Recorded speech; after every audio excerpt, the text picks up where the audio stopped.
হযরত উম্মে সালমা রাদিয়াল্লাহু তাআলা আনহা قال ما رأيت النبي صلى الله عليه وسلم يصوم شهرين متتابعين إلا شعبان ورمضان رواه الترمذي।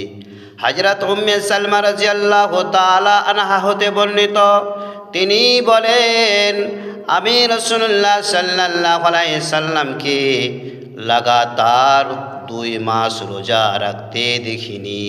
ইয়াসুমু শাহরাইনি মুতাতাবিআইনি, আল্লাহর নবীকে 2 মাস রোজা রাখতে আমি দেখিনি, শ্যাম পালন করতে দেখিনি।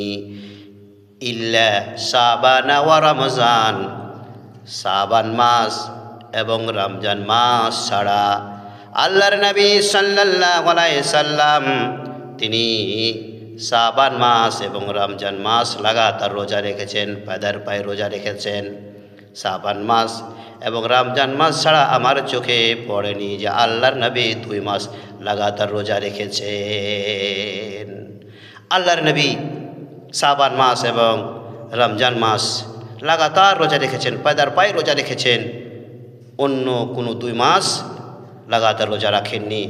ইসলাম দরদি ওলামার শাবান মাসে রোজা রাখা হচ্ছে আল্লাহর নবীর সুন্নাত।